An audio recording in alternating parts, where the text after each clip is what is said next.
Hello everyone, welcome to Science Academy. இன்னைக்கு நம்ம Indian polity topic name துணை குடியரசுத் தலைவர், vice president of India. So இந்த டாபிக் பொறுத்த வரைக்கும் நமக்கு யூனியன் எக்ஸிக்யூட்டிவ் அப்படின்ற சப்ஹெட்டிங் கீழே தான் வருது. ப்ரீவியஸ் கிளாஸில் நம்ம குடியரசுத் தலைவர் பற்றி வீடியோ பார்த்து கம்ப்ளீட் பண்ணிட்டோம். இந்த வீடியோவில் துணை குடியரசுத் தலைவர்லேருந்து பார்க்கலாம்.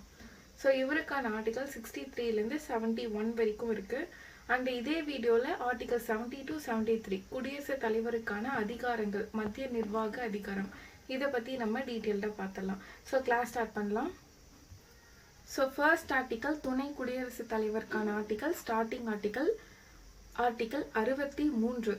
அது துணை குடியரசுத் தலைவருக்கான பதவி பற்றி குறிப்பிடுகின்றது. அப்போ ஆர்டிகல் 63 தான் இந்தியாவுக்குன்னு ஒரு வைஸ் பிரசிடென்ட் வேணும் அப்படின்ற ஒரு பதவியை பற்றி சொல்லுது.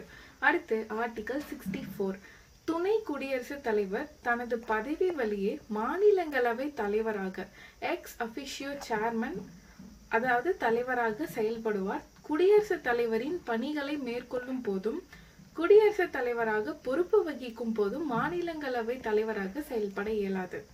ஸோ மாநிலங்களவைனா நம்ம ராஜ்யசபான்னு சொல்கிறோம். ராஜ்யசபா தலைவராகவே யார் தான் இருக்கா? துணை குடியரசுத் தலைவர் தான். அந்த ரோலையும் சேர்த்து பார்க்குறாங்க. இன்கேஸ் குடியரசுத் தலைவரோட பணிகளை மேற்கொள்கிற மாதிரி சில சமயங்கள் வரும்னு நம்ம பிரசிடென்ட் டாபிக் பார்க்குள்ள பார்த்தோம். அந்த மாதிரி சமயங்களில் துணை குடியரசுத் தலைவர் மாநிலங்களவை தலைவராக இருக்க முடியாதுன்னு சொல்லியிருக்காங்க. இதை பற்றி டீட்டெயில்டாக சொல்கிற ஆர்டிகல் 64. அடுத்து ஆர்டிகல் 65 பாருங்கள். ஸோ வைஸ் பிரசிடென்ட் பொறுத்த வரைக்கும் நீங்கள் ஆர்டிகல் பற்றி தெரிஞ்சுக்கிட்டால் மட்டும் போதும். இதை தாண்டி வேறு எதுவும் தெரிஞ்சுக்க வேணாம், இதுவே மோர் தென் எனஃப். ஸோ ஆர்டிகல் 65 பாருங்கள். துணை குடியரசுத் தலைவர் குடியரசுத் தலைவரின் பணிகளை மேற்கொள்வது பற்றி குறிப்பிடுகின்றது. ஸோ குடியரசுத் தலைவர் உடல்நல குறைவு, அயல்நாட்டு பயணம், விடுப்பு ஆகிய காரணங்களால் இவர் குடியரசுத் தலைவரின் பணிகளை மேற்கொள்வார்.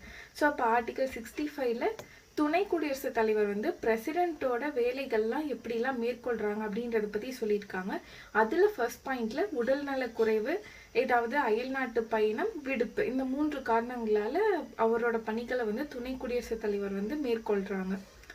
அடுத்து பாருங்க, செகண்ட் பாயிண்ட், குடியரசுத் தலைவர் பதவி காலியாக இருக்கும்போது இவர் அதிகபட்சம் 6 மாதம் வரை குடியரசுத் தலைவர் பதவியை வகிப்பார். ஸோ இந்த மந்த் நமக்கு ரொம்ப முக்கியம். 6 months வரைக்கும் வைஸ் பிரசிடென்ட் பிரசிடென்ட் ரோலில் இருக்காங்க. குடியரசுத் தலைவர் துணை குடியரசுத் தலைவர் இரு பதவிகளும் காலியாக இருக்கும்போது உச்ச நீதிமன்ற தலைமை நீதிபதி குடியரசுத் தலைவர் பொறுப்பை வகிப்பார். இப்போ பிரசிடென்ட் போஸ்ட் காலியாக இருந்தால் வைஸ் பிரசிடென்ட் போய் என்ன பண்ணுறாங்க, அவரோட ரோலை பார்க்குறாங்க.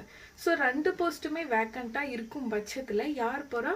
உச்ச நீதிமன்ற தலைமை நீதிபதி. இது மோஸ்ட் இம்பார்ட்டன்ட். இதை நோட் பண்ணி, துணை குடியரசுத் தலைவர் குடியரசுத் தலைவரின் பணிகளை மேற்கொள்ளும் போது அல்லது குடியரசுத் தலைவர் பொறுப்பை வகிக்கும் போது குடியரசுத் தலைவருக்கான சம்பளம், அதிகாரம், இதர சலுகைகளை பெறுவார். மற்ற சமயங்களில் மாநிலங்களவை தலைவருக்கான சம்பளம் மற்றும் படிகளை பெறுவார். ஸோ ஸ்பெசிஃபிக்காக இல்லைன்னா ஜென்ரலாக சொல்லணும்னா வைஸ் பிரசிடென்ட்டோட ரோல் என்ன அப்படின்னா ராஜ்யசபாவோட தலைவராக இருக்கிறது தான். ஓகேங்களா? ராஜ்யசபாவோட சேர்மனாக இருக்கிறது. அதை தாண்டி பிரசிடென்ட்டோட போஸ்ட் எம்டியாக இருக்கிறப்போ அவங்க தான் பிரசிடென்ட்டோட ரோல் பார்க்குறாங்க. அப்போ அந்த ரோல் பார்க்கக்குள்ள பிரசிடென்ட்டோட சம்பளம் வாங்குறாங்க. மற்ற டைமில் ராஜ்யசபா, அதாவது மாநிலங்களவையோட தலைவருக்கான என்ன சம்பளமோ அதுதான் வைஸ் பிரசிடென்ட்க்கும் சம்பளம். வைஸ் பிரசிடென்ட்க்குன்னு தனியாக வேலைப்பாடுகள் எதுவுமே, நம்மளோட அவருக்குன்னு தனி பணிகள் எதுவுமே நம்ம இந்தியாவில் இல்லை. அதனால தான் அவருக்கு ராஜ்யசபாவோட தலைவராக ஒரு பொறுப்பை வகிச்சு நம்ம கொடுத்துருக்கோம். ஓகே, அடுத்த ஆர்டிகல் மூவ் ஆகலாம். இப்போ நம்ம பார்த்த இந்த 3 பாயிண்ட்ஸுமே ஆர்டிகல் 65க்கு கீழே தான் வருது. அடுத்து ஆர்டிகல் 66. இதில் தான் துணை குடியரசுத் தலைவருக்கான தேர்தல் பற்றி குறிப்பிடுகின்றதுன்னு சொல்லி கொடுத்துருக்காங்க. அப்போ ஆர்டிகல் 66ல் துணை குடியரசுத் தலைவரோட தேர்தல். ஸோ அந்த தேர்தலை நடத்துறது இந்திய தேர்தல் ஆணையம். அண்ட் இதுலேயுமே அதற்கான அந்த என்ன ப்ரொசீஜர்னு பார்த்தீங்கன்னா, குடியரசுத் தலைவர் வேட்பாளரை 20 வாக்காளர்கள் முன்மொழிய வேண்டும், 20 வாக்காளர்கள் வழிமொழிய வேண்டும். ஸோ இப்போ நீங்கள் இது ரொம்ப ஸ்பெசிஃபிக்காக நீங்கள் தெரிஞ்சுக்க வேணாம், இது ஜஸ்ட் பார்த்து மட்டும் வச்சுக்கோங்க. ஆர்டிகல் 66 துணை குடியரசுத் தலைவருக்கான தேர்தல் பற்றி சொல்கிறாங்க. அதை நடத்துறது இந்திய தேர்தல் ஆணையம். இது மட்டும் நமக்கு தெரிஞ்சால் போதும். இதுவுமே விகிதாச்சார பிரதிநிதித்துவம், இந்த ஒற்றை மாற்று வாக்குமுறை நம்ம சொன்னோமா, அந்த மாதிரி மறைமுக தேர்தலில் தான் நடக்குது. இந்த 3 பாயிண்ட்ஸ் மட்டும் நீங்கள் ஞாபகம் வச்சுக்கோங்க. இதை தாண்டி கொஷின்ஸ் வராது. இதுலயே குடியரசுத் தலைவர், அதாவது துணை குடியரசுத் தலைவருக்கான தகுதிகள்னு நம்ம பார்த்தோம்னா, இவங்களும் இந்திய சிட்டிசன்ஸ், இந்திய குடிமகனா இருக்கணும், குறைந்தபட்ச வயது 35 நிரம்பி இருக்க வேண்டும்னு சொல்றாங்க. அடுத்து நாடாளுமன்ற சட்டமன்ற உறுப்பினராக இருக்கக்கூடாதுன்னு சொல்லியிருக்காங்க. மத்திய அரசு, மாநில அரசு அல்லது உள்ளாட்சி அரசுகளில் ஆதாயம் தரும் பதவி வகிக்க கூடாது. அடுத்து இது எல்லாமே வந்துட்டு நமக்கு பிரசிடென்ட்க்கு பார்த்த அதே தகுதிகள் சிமிலர் தான். அடுத்து மாநிலங்களவை உறுப்பினராக தகுதிகளை பெற்றிருக்க வேண்டும். குடியரசுத் தலைவர் பதவிக்கான தகுதிகளை பெற்றிருக்க வேண்டும். ஏன் அப்படின்னா இவரு தான் வந்துட்டு இந்த 2 ரோலையுமே அங்கே எம்டிஆருக்குள்ள பார்க்குறாங்க. ஸோ ஜென்ரலாகவே மாநிலங்களவை உறுப்பினர் தலைவராக இருக்கக்குள்ள இந்த மாநிலங்களவை உறுப்பினருக்கான அந்த தகுதிகள் பெற்றிருக்கணும். குடியரசுத் தலைவர் ஆகக்கூடிய அந்த பதவியை சில டைம் அவர் தான் வந்து ரோல் பிளே பண்ணுறாரு எம்டிஆருக்குள்ள. அப்போ அந்த தகுதியும் இருக்கணும். அப்போ தகுதிகள்னு நம்ம பார்த்தோம்னா இந்த தகுதிகள் எல்லாமே எதற்கு உள்ளடங்கும்? அந்த மாநிலங்களவை உறுப்பினர் தகுதிக்கும் உள்ளடங்கும், குடியரசுத் தலைவர் பதவிக்கான அந்த தகுதிகள்லையும் உள்ளடங்கும். ஆனால் இந்த நாடாளுமன்ற சட்டமன்ற உறுப்பினர் மட்டும் கொஞ்சம் வேறுபடும். நம்ம ராஜ்யசபா படிக்குள்ள பார்த்துக்கலாம். அடுத்து பாருங்க ஆர்டிகல் 67. ஆர்டிகல் 67ல பதவி காலம், துணை குடியரசுத் தலைவருக்கான பதவி காலம். ஸோ 5 ஆண்டுகள். அடுத்து பதவி விலகல் கடிதத்தை குடியரசுத் தலைவரிடம் அளிக்க வேண்டும். ஸோ குடியரசுத் தலைவர் வந்து பதவி விலகுறாங்க அப்படின்னா துணை குடியரசுத் தலைவர் கிட்ட கொடுக்குறாங்க. இதே வைஸ் பிரசிடென்ட் வந்து பதவி விலகுறாங்கன்னா போய் குடியரசுத் தலைவர் கிட்ட கொடுக்குறாங்க. அடுத்து பதவி நீக்கம். பதவி நீக்கம்ல துணை குடியரசுத் தலைவர் மீதான குற்றச்சாட்டு தீர்மானத்தை முதலில் ராஜ்யசபாவில் அறிமுகப்படுத்த வேண்டும். மேபி இது கொஸ்டின் கேட்கலாம். ராஜ்யசபால தான் ஃபர்ஸ்ட் அறிமுகப்படுத்தணும்னு சொல்லியிருக்காங்க. பதவி நீக்க குற்றச்சாட்டு தீர்மான முன்னறிவிப்பு 14 நாட்களுக்கு முன் அவருக்கு வழங்க வேண்டும். இதுவும் ஞாபகம் வச்சுக்கணும். 14 டேஸ்க்கு முன்னாடியே அவருக்கு இன்ஃபார்ம் பண்ணிடணும். அடுத்து மாநிலங்களவையில் முழுமையான பெரும்பான்மை தீர்மானம் மூலம், அதாவது அப்சல்யூட் மெஜாரிட்டி மூலம் பதவி நீக்க தீர்மானம் நிறைவேற்றப்பட்டு அதனை மக்களவை ஏற்றுக்கொண்டால் பதவி நீக்கம் செய்யலாம். அப்போ என்ன மெஜாரிட்டி தேவைப்படுது? மாநிலங்களவை, ராஜ்யசபால முழுமையான பெரும்பான்மை மூலமா அந்த பதவி நீக்கத்தை பாஸ் பண்ணிட்டாங்க அப்படின்னா அடுத்து மக்களவையில கொடுக்கணும். மக்களவை ஓகே சொன்னா மட்டும்தான் அவரை வந்து பதவி நீக்கம் செய்யணும். அடுத்து அரசியலமைப்பில் பதவி நீக்க பெரும்பான்மை முறை பற்றி குறிப்பிடவில்லை.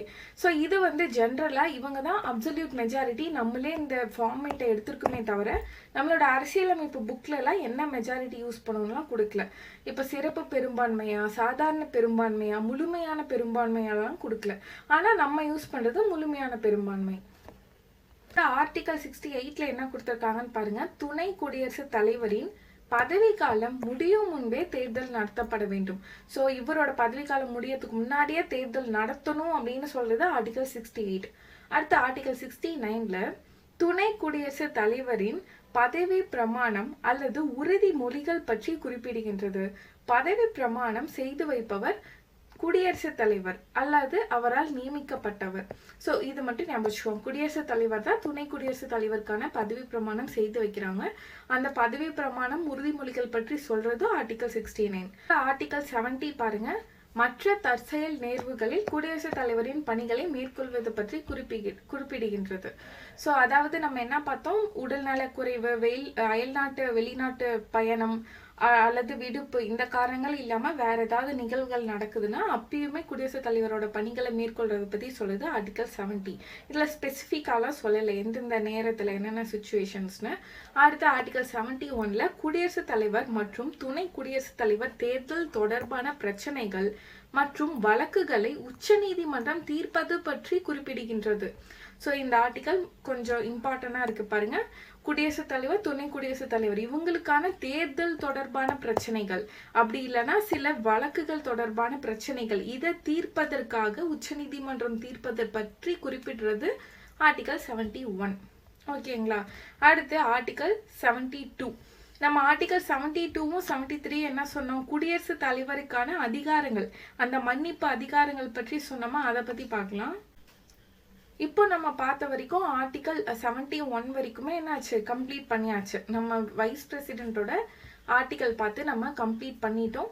நீங்கள் வைஸ் பிரசிடென்ட்டோட ஆர்டிகல்ஸ் வந்து இதை பற்றி மட்டும் தெரிஞ்சுக்கிட்டா போதும். இதை தாண்டி எதுவுமே தெரிஞ்சுக்க வேணாம். ஸ்கூல் புக்குமே நான் இதுலேருந்தே உங்களுக்கு வந்து கவர் பண்ணி கொடுத்துட்டேன். 63லேருந்து 71 வரைக்கும் வைஸ் பிரசிடென்ட் பற்றி வருது. ஸோ ஸ்கூல் புக் பார்த்தோன்னா 10th ஸ்டாண்டர்டில் பாலிட்டி லெசன் தேர்டில் தான் கொடுத்துருப்பாங்க.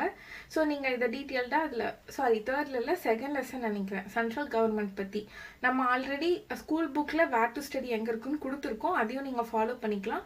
இதில் நம்ம வந்துட்டு கொஞ்சம் ப்ரீஃபாக கொடுத்துருக்க இந்த வைஸ் பிரசிடென்ட் பற்றி எதில் பார்க்கலாம், ஸ்கூல் புக்கில் 10th ஸ்டாண்டர்ட் பாலிட்டியில் நீங்கள் பார்த்துக்கலாம். ஆனால் அதில் இருக்க கண்டென்ட்மே நான் இதில் உங்களுக்கு சேர்த்து கொடுத்துட்டேன். அதில் உங்களுக்கு ஜென்ரலாக கொடுத்துருப்பாங்க பேராகிராஃப் மாதிரி. நான் இதில் ஆர்டிக்கலாக சப்டிவைட் பண்ணியே உங்களுக்கு கொடுத்தாச்சு. ஸோ ஆர்டிகல் 72 பாருங்கள், குடியரசுத் தலைவரின் பொது மன்னிப்பு அதிகாரம் பற்றி குறிப்பிடுகின்றது. ஸோ இதில் நம்ம டீட்டெயில்டாக பார்க்கலாம். இதை நம்ம இதில் பார்த்துருந்துருப்போம்னா ப்ரீவியஸ் கிளாஸில் கொஞ்சம் ஜென்ரலாக பார்த்துருப்போம். இதில் நம்ம ஸ்பெசிஃபிக்காக மன்னிப்பு அதிகாரங்கள் பற்றி 72ல் என்ன இருக்குன்னு பார்க்கலாம். ஃபர்ஸ்ட் வந்துட்டு மன்னிப்பு, பார்டன்னு சொல்கிறோம். ஒரு குற்றவாளிக்கு ஒரு குற்றத்திற்காக வழங்கப்பட்ட தண்டனையிலிருந்து முழுவதும் மன்னிப்பளித்து விடுதலை. அப்போ மன்னிப்புன்றது ஒரு குற்றவாளி இருக்காங்க, அவங்களுக்கு ஒரு தண்டனை கொடுத்துருக்காங்கன்னா முழுமையாக அந்த குற்றத்தை ரிமூவ் பண்ணி அந்த தண்டனையிலிருந்து அவங்கள மன்னிச்சு விடுதலை கொடுக்கறதுக்கான அந்த அதிகாரம் வந்து குடியரசுத் தலைவர்கிட்ட இருக்கு. அது மன்னிப்பு அப்படின்ற அதிகாரத்துக்கு கீழே வருது. அடுத்து நிறுத்தி வைத்தல், ரெப்ரிவ் அப்படின்ற ஒரு டாபிக் வருது. அப்போ அதில் என்ன அதிகாரம் இருக்கு, தண்டனையை தற்காலிகமாக இடைநீக்கம் செய்து நிறுத்தி வைத்தலை குறிக்கும். எக்ஸாம்பிளுக்கு மரண தண்டனை கொடுத்துருக்காங்க, அவங்களால அந்த தண்டனையை வந்து அவங்க ரிமூவ் பண்ணல, தற்காலிகமாக இடைநீக்கம் செய்து அந்த தண்டனையை வந்து நிறுத்தி வச்சிருக்காங்க. இது நிறுத்தி வைத்தல். அடுத்து பாருங்க, குறைத்தல் அல்லது ஓய்வு வழங்கல், ரெஸ்பைட்னு நம்ம சொல்றோம். இதுல என்னென்ன இருக்கு, சில அடிப்படை காரணங்களினால் தண்டனையை குறைத்தலை குறைக்கும்.